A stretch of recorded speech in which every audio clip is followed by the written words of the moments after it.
Hello बच्चों, let's read the question.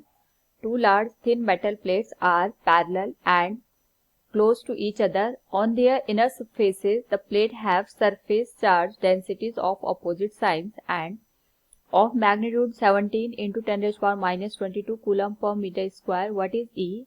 A in the outer region of the first plate, B in the outer region of the second plate, and C between the plates. Here we have given a diagram. Now to answer this question, first we will discuss here the key concept, and here the key concept is given as electric field due to a thin metal plate. तो यहाँ पे अगर suppose हमारे पास कोई metal plate है, अगर मैं इस प्लेट की बात करूं, इसमें हमने यहाँ पे कोई भी चार्ज को प्लेस कर रखा है और इससे हम किसी भी डिस्टेंस पे, चाहे हम एक्स डिस्टेंस की बात करें चाहे आर डिस्टेंस की बात करें, अगर इस पे सरफेस चार्ज डेंसिटी सिग्मा है तो किसी भी पॉइंट पी पे हमारे पास जो इलेक्ट्रिक फील्ड की वैल्यू होती है इट इज गिवन है sigma divided by 2 into epsilon not. Epsilon not हमारे पास यहाँ पे जो फ्री स्पेस होता है उसकी परमिटिविटी को इंडिकेट करता है, सिग्मा यहाँ पे सरफेस चार्ज डेंसिटी को इंडिकेट करता है.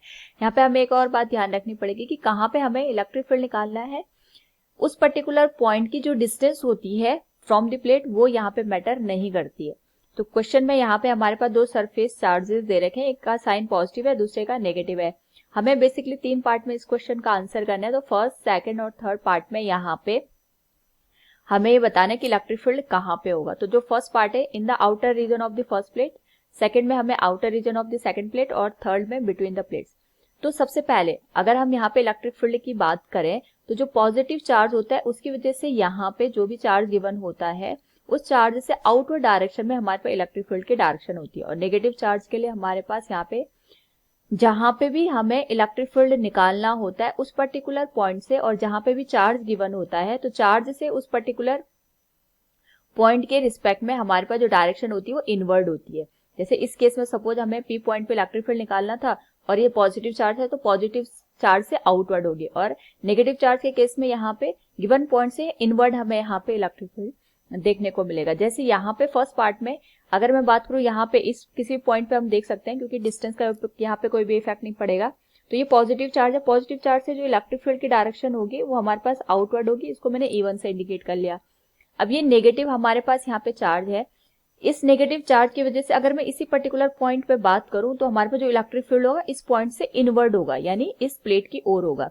अब यहाँ पे हमें पता है, अगर मैं इसको E2 नाम दे दूं, अब यहाँ पे हमें पता है कि हमारे पास प्लेट की वजह से जो इलेक्ट्रिक फील्ड आएगा उसकी value sigma divided by 2 epsilon not आएगा इस डायरेक्शन में, और E2 की जो वैल्यू होगी ये आएगा sigma divided by 2 epsilon not. Magnitude में सेम होगा बट डायरेक्शन में एक दूसरे के जस्ट अपोजिट होंगी. तो जो नेट इलेक्ट्रिक फील्ड आएगा वहां पे 0 हो जाएगा. सेम यहाँ पे भी हमारे पास जो सेकंड पार्ट में पूछा गया, बी पार्ट में पूछा गया है, उसके लिए भी हम कैलकुलेट कर सकते हैं. नेगेटिव अगर मैं कोई पॉइंट यहाँ पे ले लूं तो नेगेटिव प्लेट में इनवर्ड आ जाएगा, इसको मैंने E2 डैश से इंडिकेट कर लिया, और पॉजिटिव की वजह से यहाँ पे आउटवर्ड आएगा E1 डैश. अब अगेन हमारे पास यहाँ पे E1 डैश और E2 डैश का जो मैग्नीट्यूड होगा वो sigma divided by 2 epsilon not होगा, लेकिन इसकी जो डायरेक्शन होगी हमारे पास वो एक दूसरे के जस्ट अपोजिट होगी, जिसकी वजह से जो नेट इलेक्ट्रिक फील्ड हमें देखने को मिलेगा वो 0 के बराबर मिलेगा. अगर मैं इन बिटवीन बात करूं तो इन बिटवीन प्लस की वजह से जो इलेक्ट्रिक फील्ड आएगा, अगर मैंने ये पॉइंट कंसिडर कर दिया, वो इस डायरेक्शन में आएगा. ई से मैं इंडिकेट कर लेती हूँ आउटवर्ड, और नेगेटिव की वजह से इस पर्टिकुलर पॉइंट से इनवर्ड हमें देखने को मिलेगा, that will B E dash. अब हमें पता है कि हमारे पास यहाँ पे जो इलेक्ट्रिक फील्ड आएगा, net electric field, that will be given as E, इसका जो वेक्टर सम होगा E प्लस E डैश का वेक्टर सम. अब दोनों की डायरेक्शन सेम है, यहाँ पे सेम डायरेक्शन होने की वजह से हम डायरेक्ट दोनों का जो मैग्नीट्यूड आएगा उसको ऐड कर सकते हैं. This will be sigma divided by 2 epsilon not plus sigma divided by 2 epsilon not. Plus हमने इसलिए किया क्योंकि डायरेक्शन सेम है और मैग्नीट्यूड भी सेम है, तो सीधे लिख सकते हैं sigma divided by epsilon not. Question में हमें यहाँ पे इलेक्ट्रिक फील्ड ही पूछा गया था. सिग्मा की वैल्यू क्वेश्चन के अकॉर्डिंग हमारे पास दे रखी है 17 इंटू 10 रेज़ पावर माइनस 22. ये आ जाएगा 17 into 10 rays power minus 22. Divide करेंगे इसको 8.854 इंटू 10 रेज़ पावर माइनस 12 से.